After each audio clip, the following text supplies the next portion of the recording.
pendengar suara zaman era digital.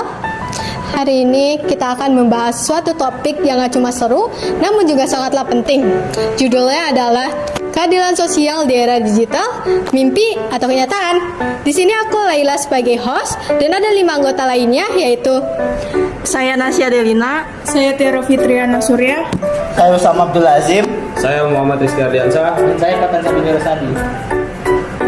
Tahu nggak sih, aku excited banget buat ngobrol. Menurutku internet itu ibarat pisau bermata dua. Di satu sisi dia bikin semua orang bisa bersuara, tapi di sisi lain nggak semua orang punya akses yang sama untuk memanfaatkannya. Setuju banget Lin. Misalnya kalau di kota besar itu kadang internetnya itu udah biasa, tapi kalau di daerah terpencil itu agak susah buat nyari sinyal. Kadang juga suka nge-lag. Kalau ngomong soal kesempatan yang sama di dunia digital masih jauh dari kenyataan. Nah, dan jangan lupakan algoritma media sosial. Konten yang muncul di timeline kita itu hasil seleksi otomatis. Jadi, suara-suara yang nggak dianggap menarik bisa tenggelam meskipun isinya penting. Benar banget Di, apalagi kalau ada topik keadilan sosial yang nggak clickbait itu banyak orang yang nggak nonton, padahal isinya itu membangun banget. Nah, hal tersebut ini menjadi tantangan banget tuh buat mereka yang berjuang menyuarakan perubahan. Makanya menurutku teknologi memang bisa bantu, tapi kita nggak boleh 100% bergantung. Harus ada langkah-langkah dari pemerintah dan masyarakat supaya akses merata dan informasi nggak dimonopoli. betul banget tuh.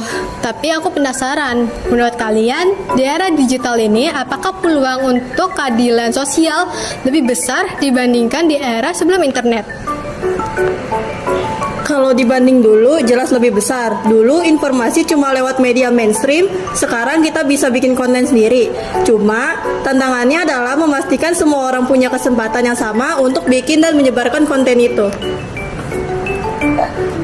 Betul, belum lagi kita juga perlu edukasi di internet ataupun digital, karena banyak yang bisa menggunakan akses internet, tapi enggak semua orang paham cara menggunakan akses atau informasi secara bijak dan kritis. Setuju. Tanpa literasi digital, orang bisa gampang ternakan hoaks. Itu malah bikin ketidakadilan baru, karena yang menguasai informasi palsu bisa mengarahkan opini publik. Nah iya, makanya selain infrastruktur penting juga membangun kesadaran. Kalau enggak, teknologi yang katanya membawa keadilan malah jadi alat untuk memperbesar kesenjangan. Jadi kesimpulan keadilan sosial di era digital itu masih campuran antara mimpin dan kenyataan. Kita udah punya sarana, tapi harus dibarengi dengan pemerataan akses dan literasi.